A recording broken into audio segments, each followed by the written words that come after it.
Bonjour à tous et bienvenue dans le coin sport.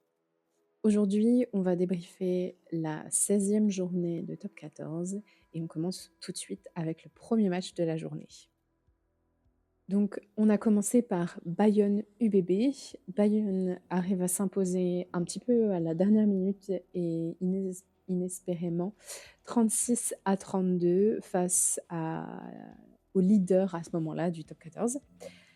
Et malgré en fait, le fait qu'on voit Bayonne depuis pas mal de temps maintenant, pas mal de semaines depuis le début de ce top 14 dans les premières places, il est vrai que ce match-là, je pense que beaucoup voyaient pas spécialement Bayonne s'imposer et en première mi-temps, ils ont montré que, hem, ils étaient capables de battre ce genre d'équipe. Alors oui, après il y a eu des manquements, mais c'était un match super intéressant. Encore une fois, Bayern, voilà, a montré que, c'était une très bonne équipe, qu'ils avaient de bons joueurs, qu'ils avaient de quoi gagner et l'UBB a également montré qu'ils baissaient pas les bras et que c'était vraiment une très, très, très, très grosse équipe cette saison. Hem Donc à la mi-temps, il y avait 16-8. J'ai trouvé la première mi-temps un petit peu fermée. Bayern a plus, hem, «puni» entre guillemets l'UBB sur ses petites actions, un peu ratées et après la sortie du vestiaire en deuxième mi-temps, le match s'est complètement emballé. Je crois que l'UBB met 2 essais quasiment d'affilée.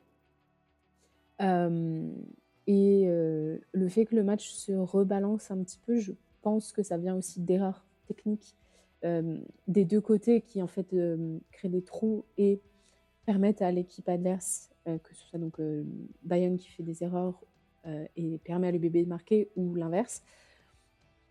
Mais malgré tout, je trouve que les 2 équipes se sont rendues les coups et j'ai été, voir les statistiques du match par curiosité parce que la deuxième mi-temps m'a vraiment donné l'impression que les 2 équipes se valaient et que c'était 2 équipes qui avaient, plus ou moins la même valeur sur ce match.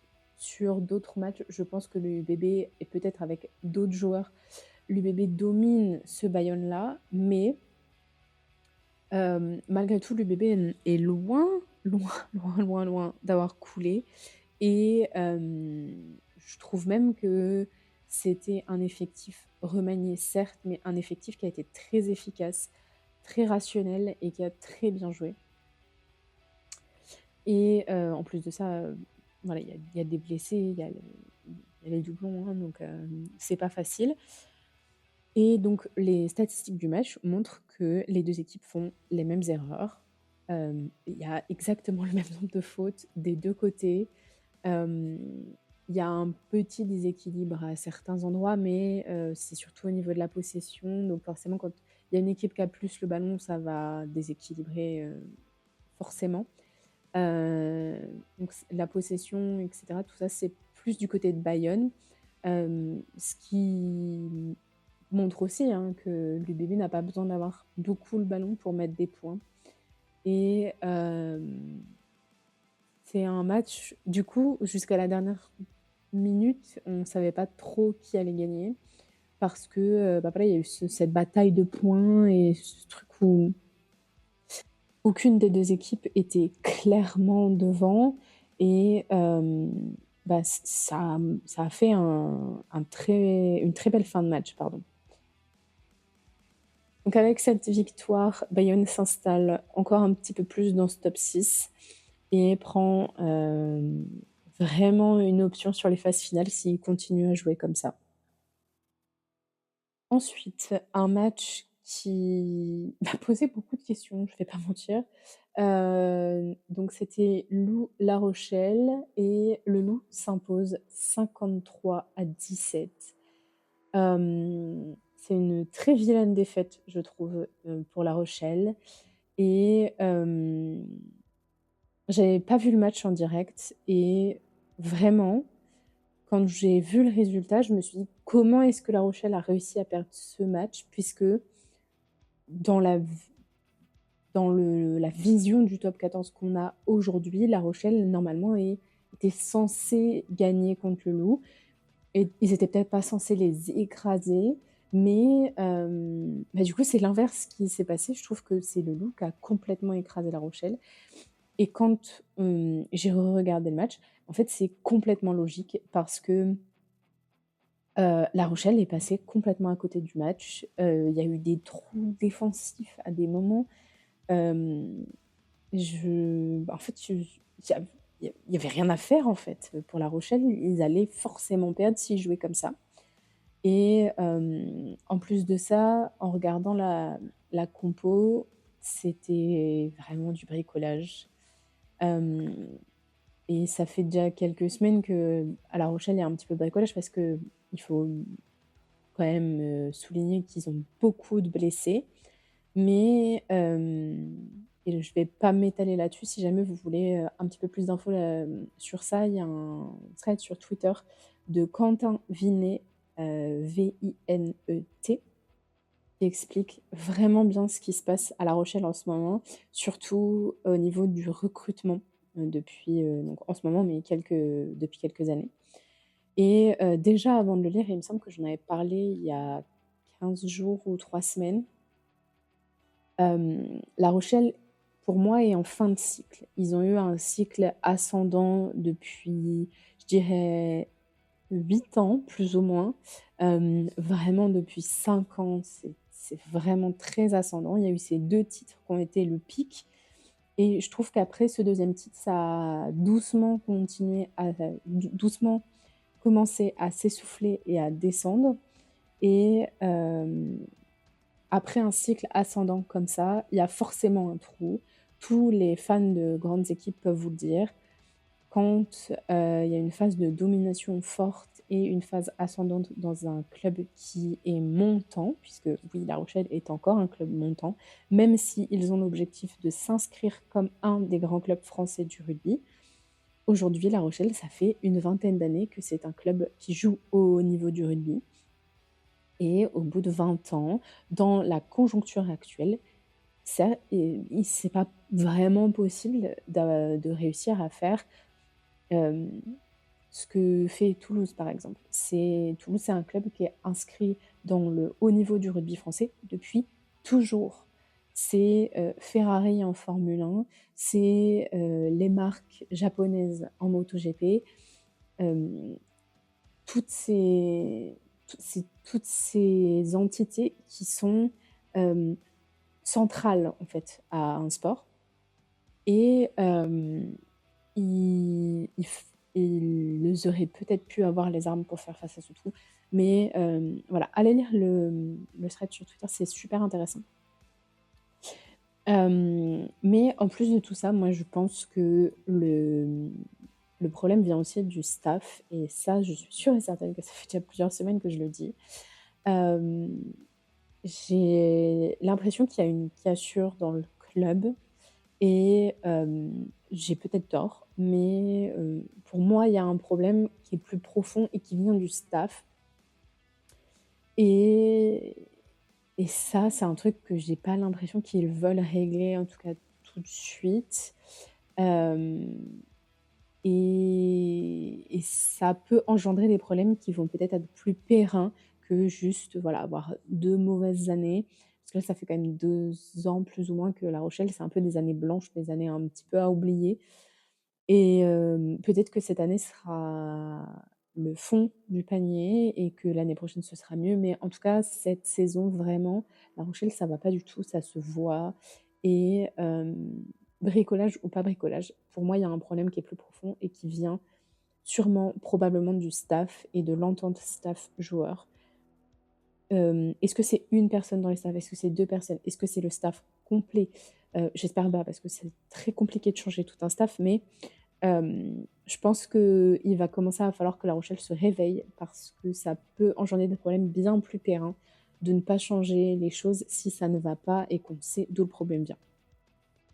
En ayant dit ça, je trouve que Lyon se gagne quand même bien le match. Il faut pas dévaloriser ce qu'a fait le Loup, parce que je les ai trouvés assez incisifs sur tout leur match et ils ont réussi à punir La Rochelle à chaque fois qu'il y avait une erreur.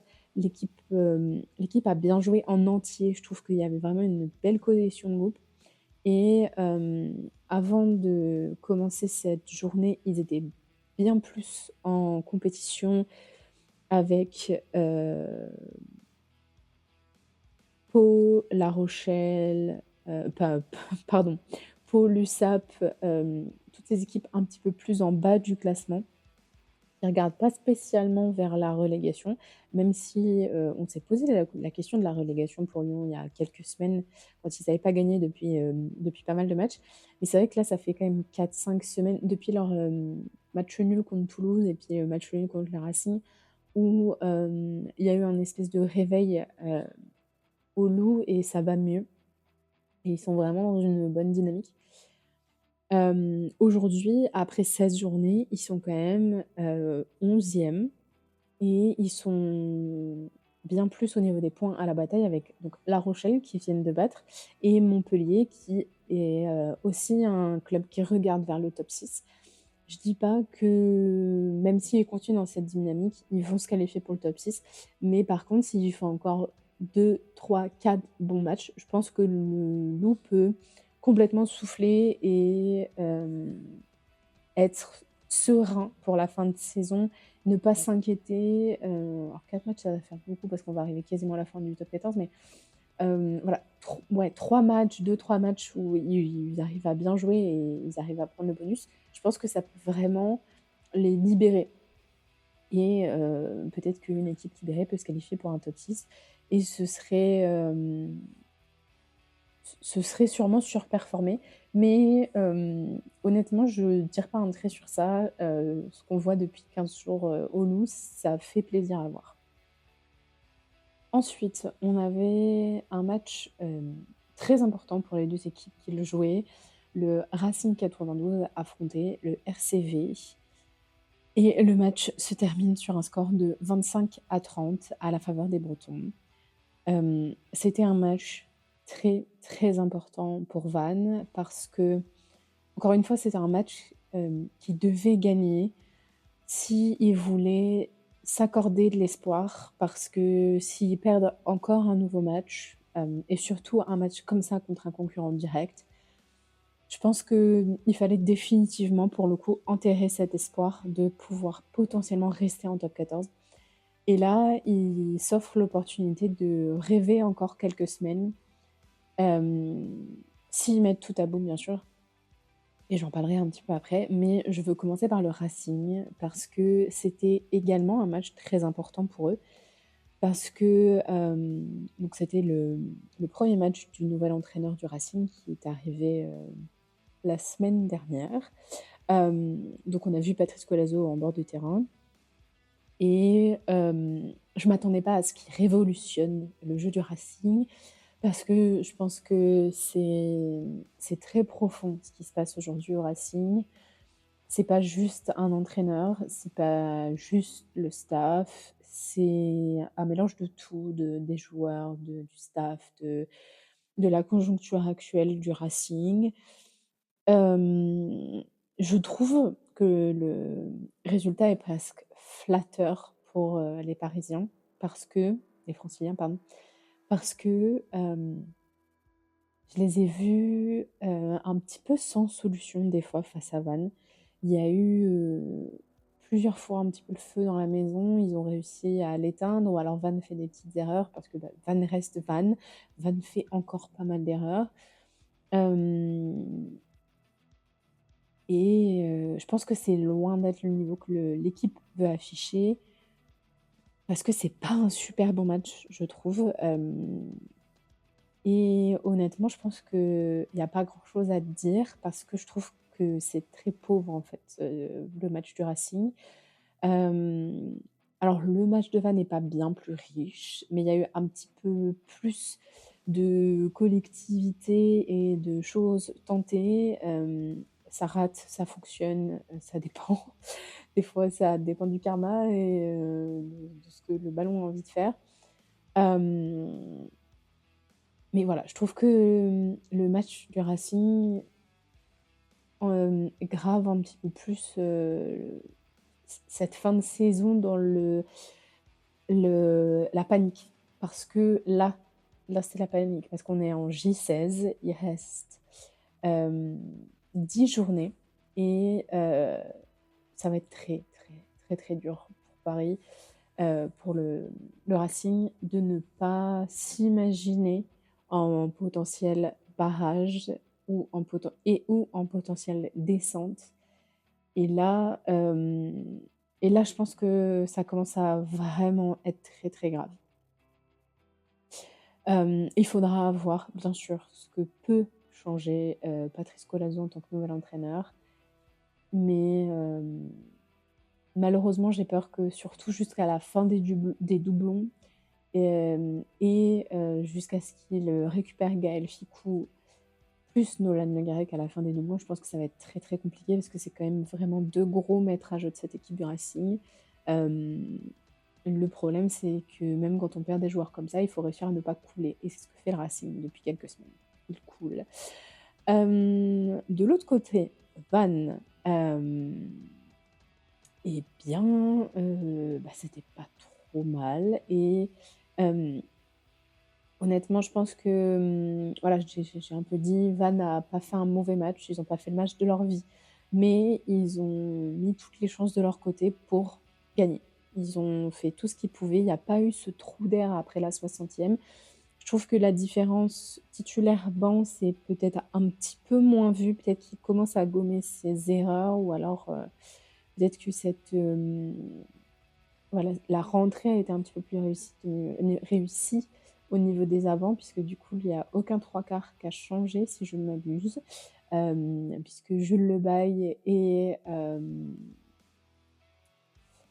Thibaut Debesse ne sont pas rentrés. Ce que je trouve déplorable, c'est ce que je disais la semaine dernière avec le fait qu'Emilien Gaëton ne soit pas rentré. Certes, le match était serré, mais ils sont là pour quelque chose normalement, ils sont là pour apporter quelque chose et voilà, après on pense ce qu'on veut de la charnière de Vannes, c'est une charnière qui a peut-être pas l'âge de jouer autant de matchs pendant 80 minutes et surtout quand on voit que, Rourou et c'est pas un mauvais joueur de rugby, ce n'est pas du tout ce qui va suivre. Mais Rourou en fait, il passe du sublime au très mauvais en un claquement de doigts et il est assez individualiste, ce que je trouve est un assez gros défaut dans une équipe comme Vannes qui doit s'accrocher à tous les espoirs qu'ils peuvent avoir. Donc des fois, je trouve que ça ferait du bien de ne pas avoir, Rourou sur le terrain.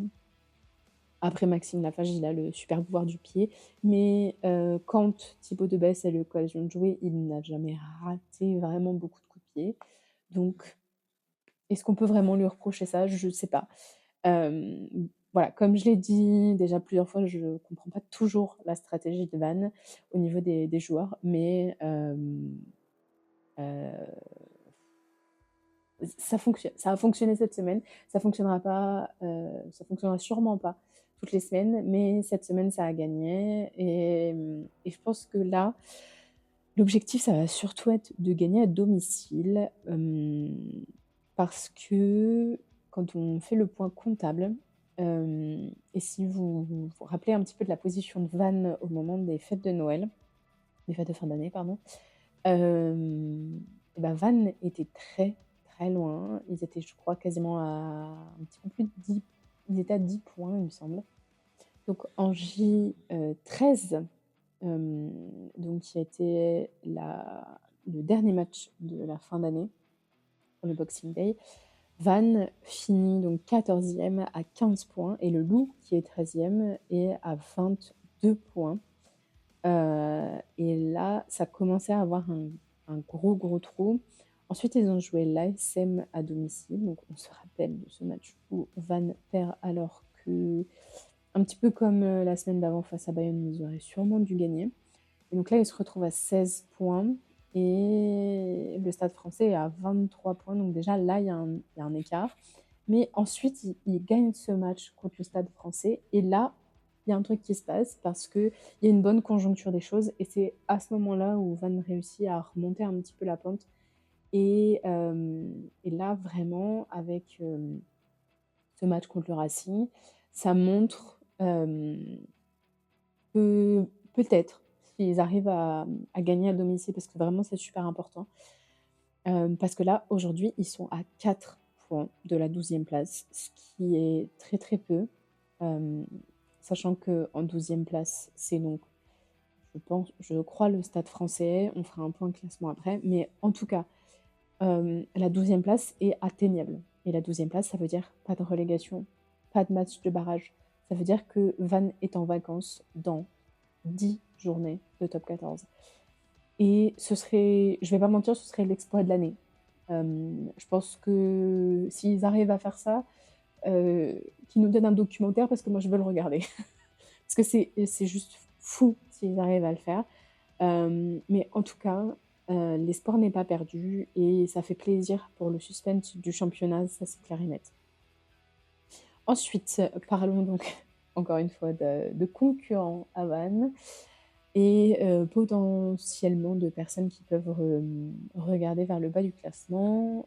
Les Palois se déplacer au Stade Français Paris et c'est les Parisiens à Jean-Bouin qui gagnent 39-37.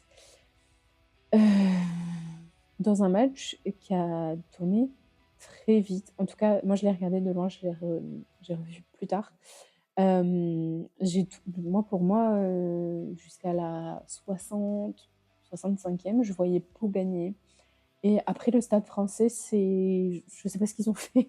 Ils ont trouvé un second souffle, ils se sont je sais pas, ils ont eu un relent d'ego qui les a poussés à ne plus faire ces petites erreurs qui ont donné beaucoup de points à Pau pendant la plus grosse partie de la rencontre.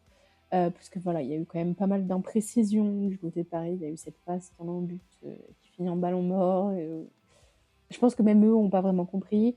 Voilà, des petites erreurs en avant, des trucs qui coûtent beaucoup de points, même s'ils en donnent pas spécialement tout le temps à Pau. Mais par exemple, voilà, cet en avant, en début de rencontre, juste avant de marquer l'essai, c'est quelque chose, qui casse l'action et ça casse aussi la dynamique, du pack et en fait, ça voilà, Paris n'a pas marqué de points. Ils ont réussi plus ou moins à coller à Pau puisqu'ils finissent devant.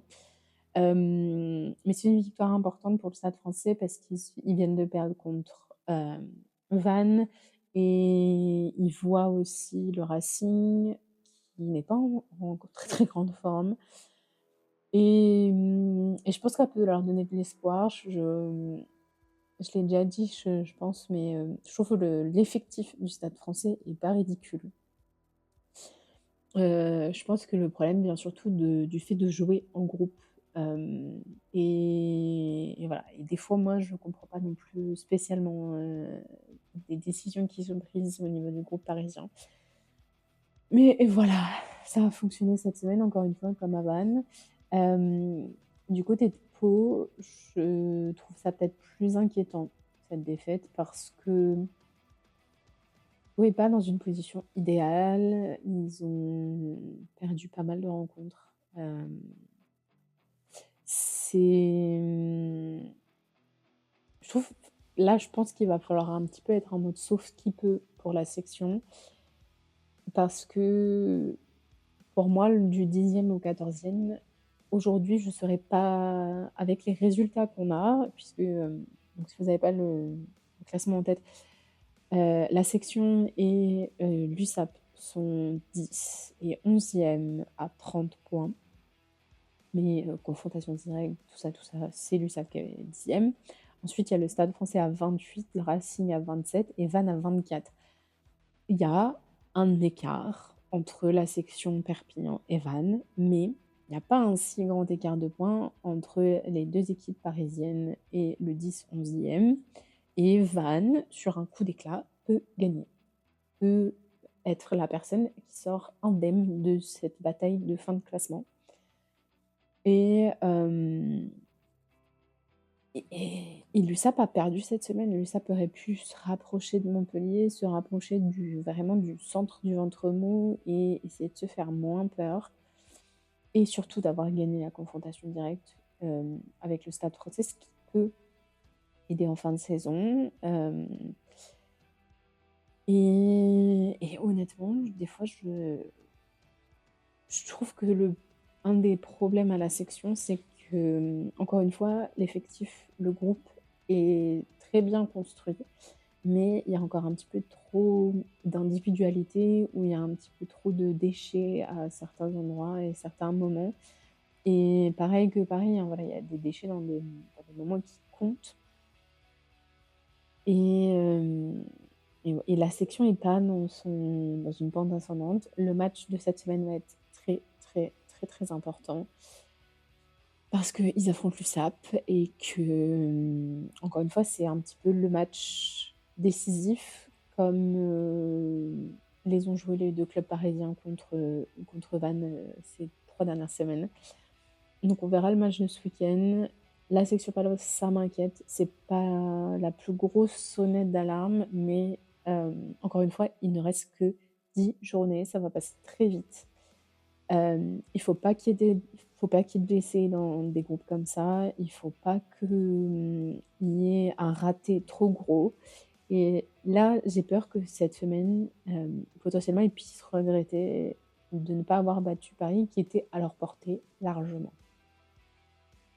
Ensuite, l'USAP recevait Castres et nous avons le droit à un match nul 20-20. La bonne opération de ce match-là, c'est Castres, clairement, puisqu'ils arrivent à aller prendre un point à Aimé Gérald, ce qui est pas facile, ce qui est pas donné à toutes les équipes. On a vu des équipes, bien plus grandes que Castres chuter à l'USAP. Parce qu'en plus de ça, je trouve que Castres est un petit peu passé à côté de son match. Voilà, c'est 2 équipes qui ont plus ou moins la même façon de jouer dans le sens où, c'est un très, très gros jeu d'avance, c'est très combatif et là, bah, c'était à la faveur de Perpignan, mais ils chutent au dernier moment. Ils chutent un petit peu plus, je trouve, en fin de rencontre que voilà, sur pour moi, sur tout le match, c'est clairement l'USAP qui domine et en fait, ça se rend un petit peu ses points. Mais voilà, à la 35e, on est à 14-3. Ensuite, avant la mi-temps, on passe à 14-10. Donc déjà, il y a eu un ils se sont rattrapés. Hem Ensuite, on est à 17-10. Donc voilà, encore une fois, l'USAP s'est pas envolé parce que c'est pas non plus, ce que l'USAP est capable de faire cette saison avec son effectif, mais ils ont réussi à gagner des points et malheureusement, les 2 équipes ont fait des erreurs dans des moments où il fallait pas spécialement et cette erreur à la 75e du côté de Perpignan qui donne une pénalité et la possibilité d'égaliser pour, Castres, en fait, c'est Perpignan. Donc je pense que de toute façon, hein, voilà, l'équipe qui perd, en général, on peut s'en vouloir qu'à elle parce qu'à moins qu'il y ait un trop gros écart de points, enfin de niveau entre les 2 équipes, genre le premier match de la saison Vannes-Toulouse, je pense que Vannes n'avait vraiment pas grand espoir de gagner, peut-être de coller un petit peu à Toulouse, mais même avec un effectif remanié, il y a un énorme écart de niveau entre les 2 équipes. Là, je trouve que l'USAP et Castres, c'est pas 2 équipes qui ont un écart si grand que, voilà, cette victoire était trop en dehors des possibilités pour l'USAP que c'était pas possible. Et voilà, cette erreur à la 75e qui donne une pénalité à Castres et Louis Lebrun la passe. Voilà, c'est dommage pour l'USAP, mais c'est très, très bonne opération pour Castres, qui avait pas spécialement besoin de ce point pour se maintenir dans le haut du ventre mou et dans les places possibles de qualification pour le top 6.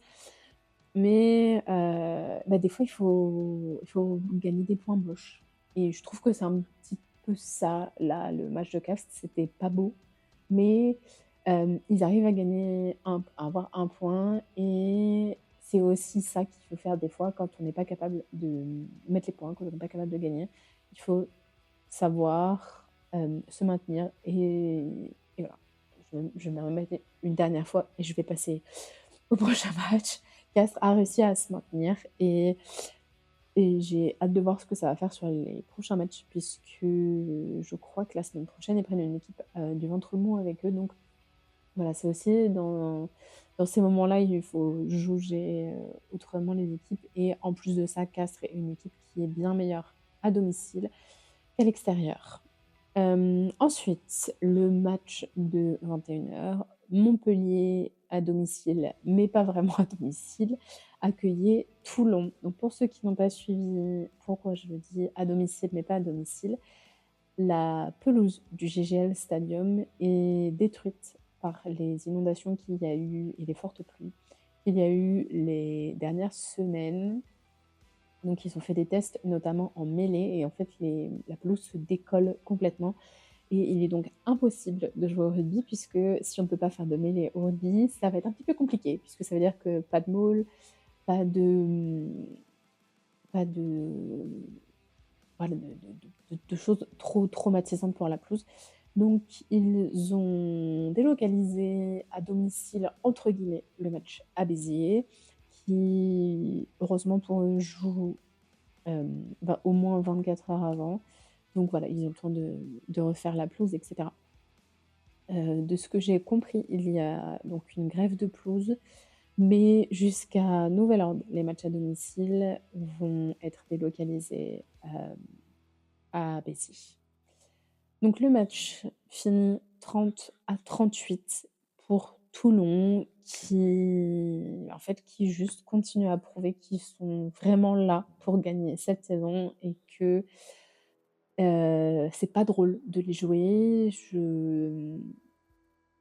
Un petit peu à l'image de l'UBB, je trouve que c'est vraiment une machine assez bien huilée et surtout qui est constante, en fait. Montpellier, il y a un petit peu de temps en temps des pics en fait de bien, moins bien, de de trous en fait dans les matchs.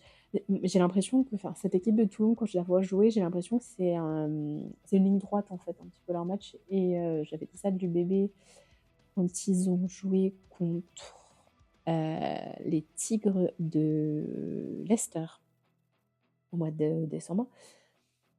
Et au mois de janvier, pardon. Et donc, ouais, c'est une équipe qui est très, très forte et qui est montée en puissance jusqu'à là, la pause hivernale. Et là, depuis 3-4 semaines, je trouve que c'est vraiment très, très, très, très, très fort, Toulon.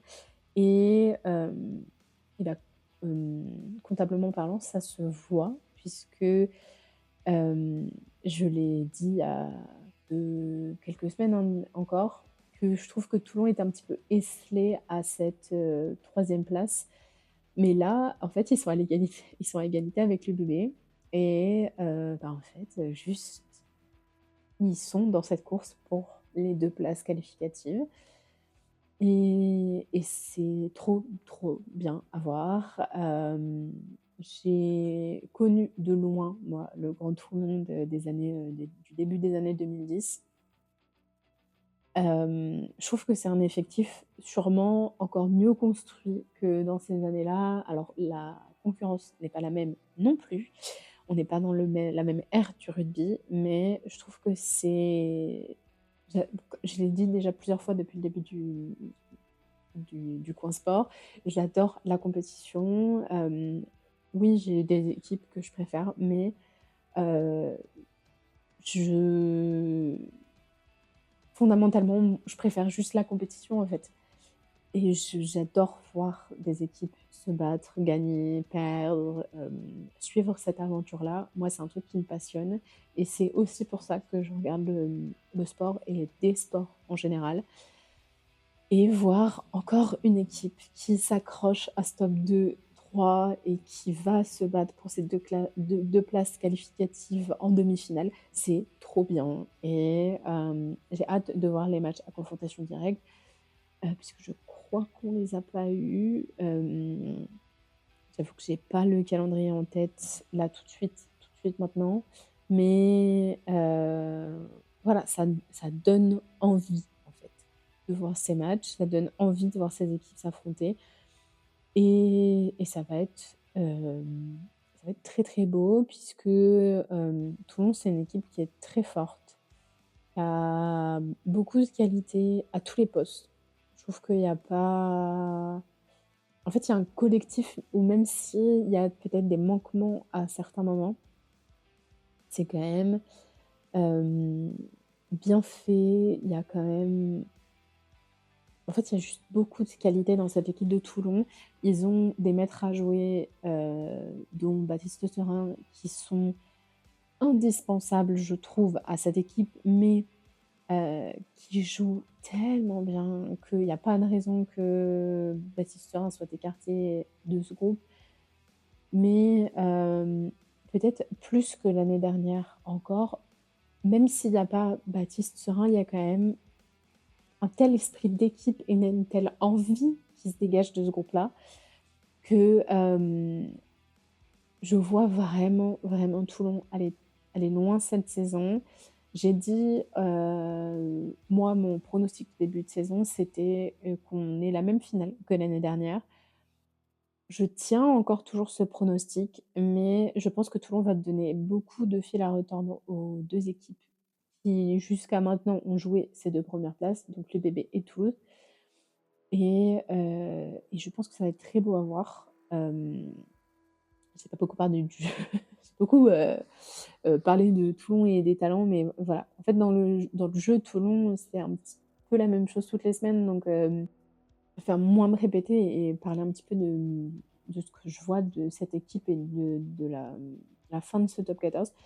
Mais pour parler un petit peu précisément du match, j'ai trouvé, Toulon sur ses acquis presque, indévissables. Voilà, il y a eu des moments où, peut-être beaucoup d'équipes auraient douté, mais ils ont réussi à continuer d'avancer, à continuer d'imprimer leur jeu, leur façon de faire et même si Montpellier était prêt et même si Montpellier a pas mal joué, je pense que c'est pas du tout les 2 équipes se valaient pas jusqu'à la fin de la rencontre où, j'ai trouvé Toulon un petit peu plus un petit peu moins précis, on va dire, ça comme ça.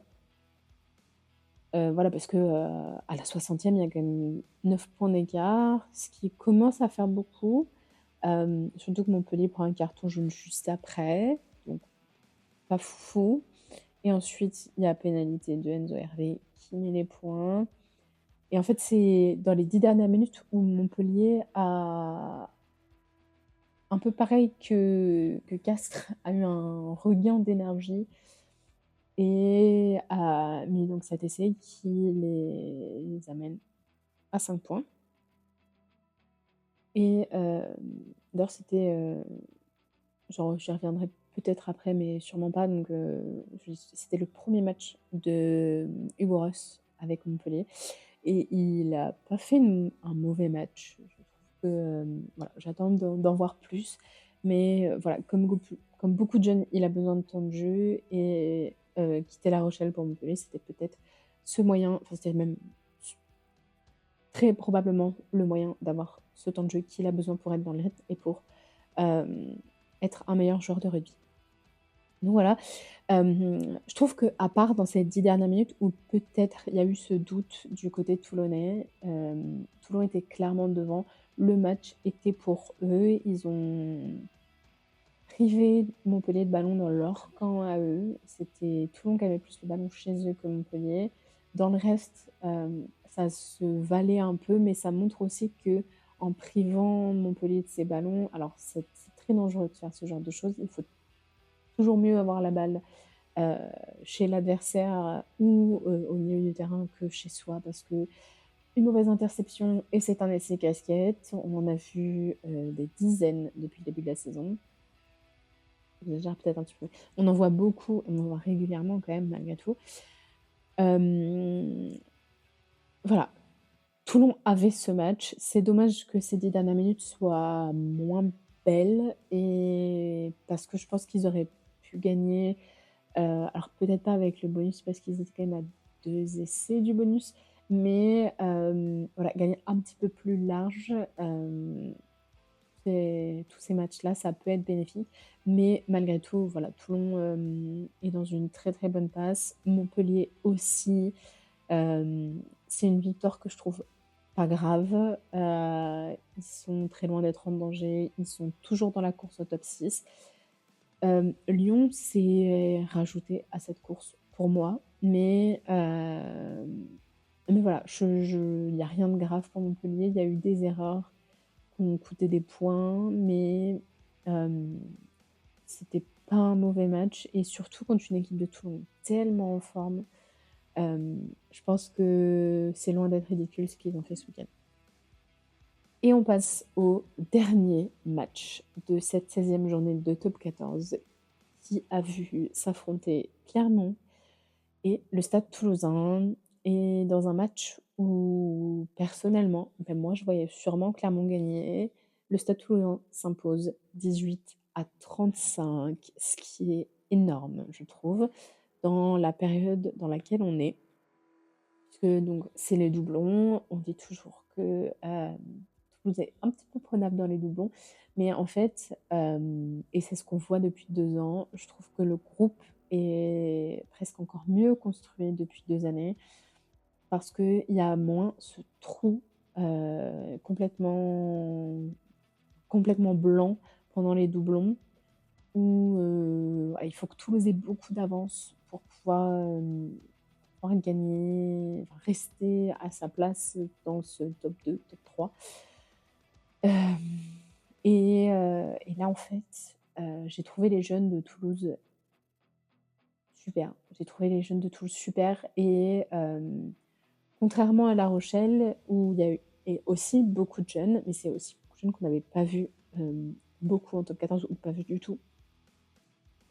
À Toulouse, c'est cette inclusion progressive, je trouve, qui fait la force de ce groupe et ce mix presque parfait, si ce n'est vraiment parfait, de plus vieux joueurs, de joueurs plus aguerris, contre des jeunes où c'est leur première dizaine de matchs en pro. Même si, on peut jouer en pro quand on est espoir, en fait, c'est juste un accord et ça dépend de si les jeunes jouent ou pas. Bref, voilà, de ces jeunes qui jouent leur premier match en pro avec cette équipe qui est renommée, où il y a, j'imagine, je pense, une pression quand même autre, que dans peut-être des équipes plus petites, même si des équipes quand même très respectables. C'est, je pense, quelque chose de faire des matchs professionnels avec le Stade Toulousain et en fait, j'ai trouvé ces jeunes super efficaces, pragmatiques et de l'autre côté, j'ai trouvé les joueurs, plus aguerris, donc Anthony Gelon qui s'est fait bien remarquer, dimanche ou Thibaut Flamand qui a aussi fait un match excellent. Au niveau des 3 quarts, je trouve que, voilà, ils ont quand même bien fait leur travail et en fait, il y a eu ce mix parfait qui a fait que, hem, Toulouse a dominé Clermont. Presque de A à Z, en fait, parce que même si, à un moment donné, en début de 2e, Clermont se rapproche de Toulouse, hem, en fait, je trouve qu'ils se sont jamais donné l'opportunité de gagner. Alors, pour leur défense, plus ou moins, il y a eu beaucoup de blessés, pardon. Il y a eu de la désorganisation derrière du coup parce qu'en fait, bah, les joueurs étaient pas à leur poste pour beaucoup et voilà, ça fait que tu peux vite passer à côté de ton match dans ce cas-là. Mais ils ont pas été dominants non plus dans les impacts, sur les voilà, je trouve que, ils ont jamais vraiment les armes pour pouvoir, se donner l'espoir de gagner et à partir de la 55, 50, en fait, juste après, la pénalité, qu'il y a eu, et en fait, entre la pénalité et l'essai d'Anthony Gelon, à partir de l'essai d'Anthony Gelon, le match était fini, je pense. Il y avait plus vraiment, je trouve, d'espoir, pour cette équipe de Clermont qui, en plus, faisait des fautes. Ils se sont pris, il me semble, 2 cartons jaunes sur la rencontre. Heu, L'ironie drôle, pas drôle de l'histoire, c'est que sur le premier carton jaune, donc au tout début de la rencontre, Raka, c'est lui qui fait la faute et c'est lui qui se fait mal puisque, Paul Coste n'a pas n'a même pas de protocole commotion. Il va bien après cet impact qui a été quand même un petit peu violent. Et peut-être que alors il y a eu, ce changement de direction avec une circonstance atténuante, mais c'est vrai que c'est dommage. C'est vraiment dommage. C'est des actions qui peuvent être qualifiées d'actions bêtes parce que, c'est une chose de se prendre un carton, c'est une autre en plus de se blesser sur ce genre de carton. Donc bon, puis ils prennent le deuxième à la fin de la rencontre. Hem, donc voilà, pour moi,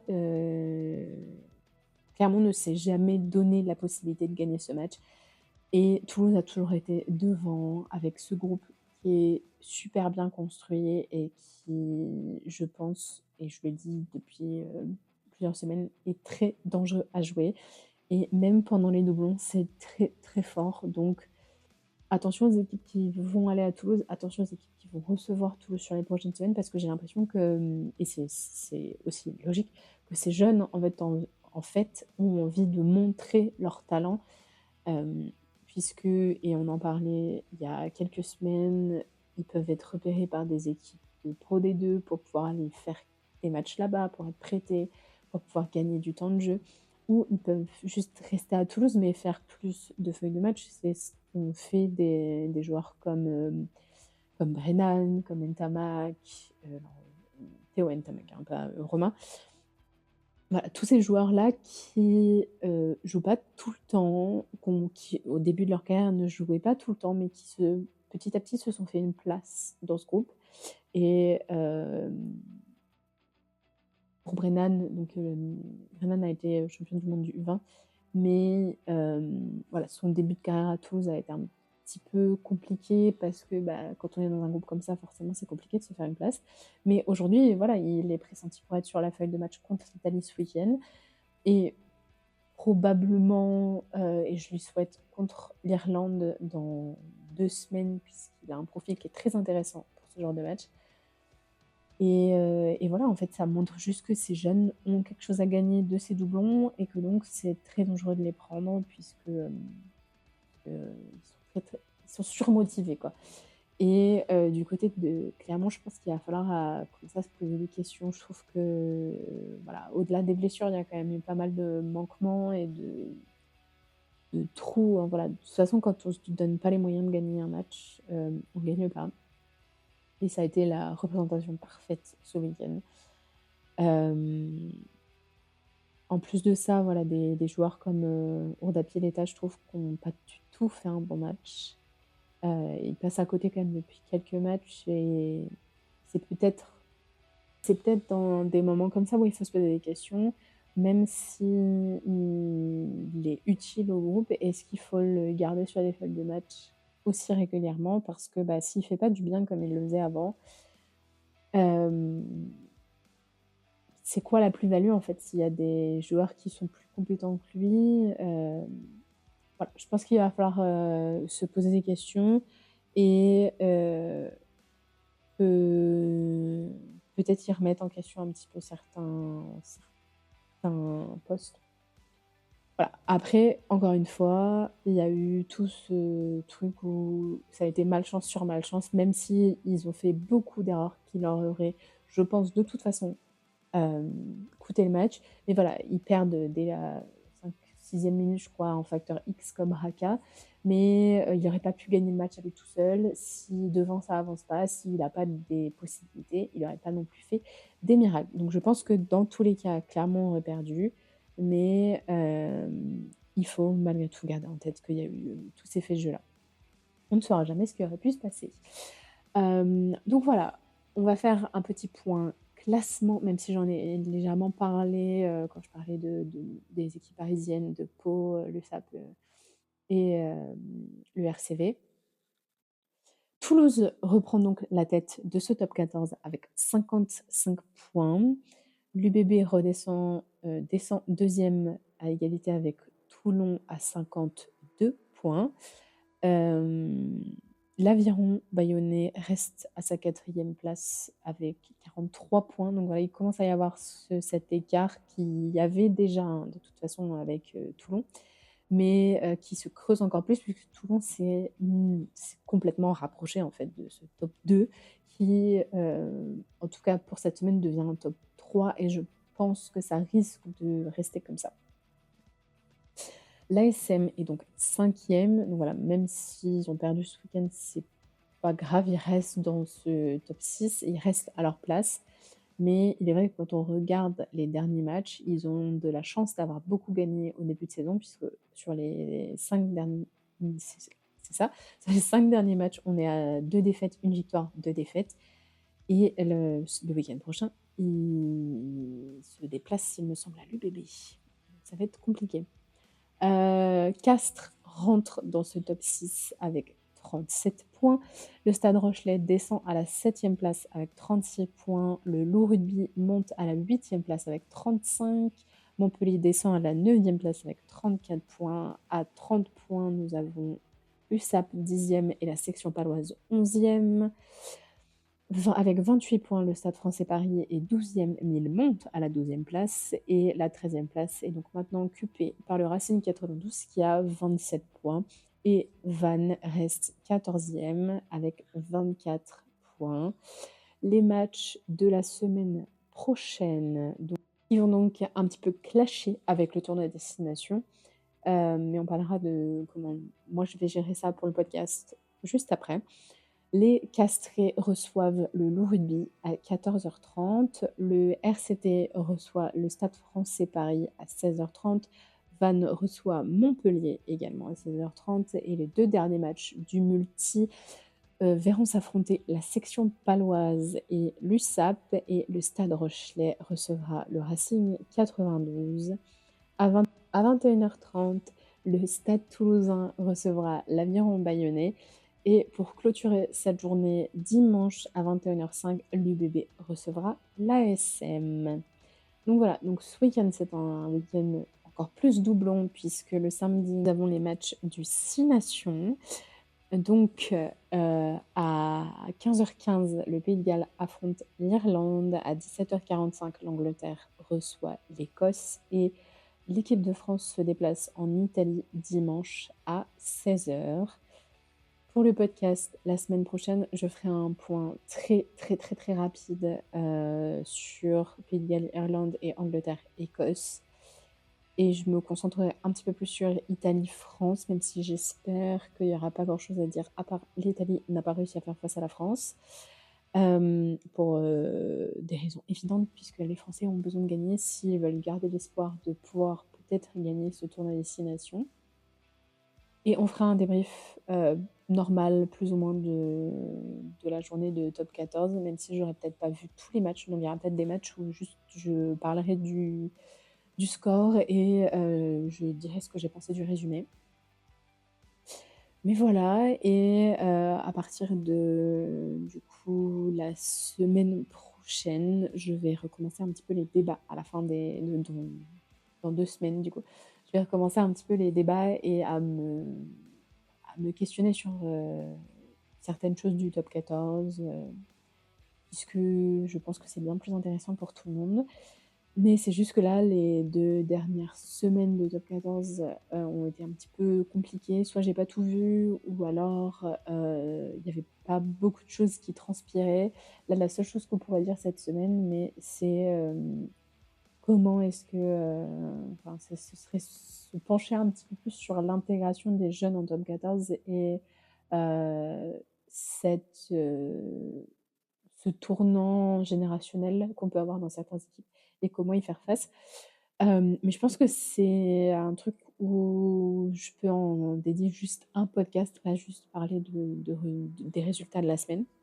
Donc on verra pour la suite, mais voilà. En tout cas, moi, je vous souhaite une bonne fin de semaine. On se retrouve en fin de semaine, si vous aimez les sports mécaniques, pour parler de la F1 et de la MotoGP, qui vont très, très bientôt reprendre. Et je vous souhaite de toute façon un très bon week-end de sport et un très bon week-end de rugby.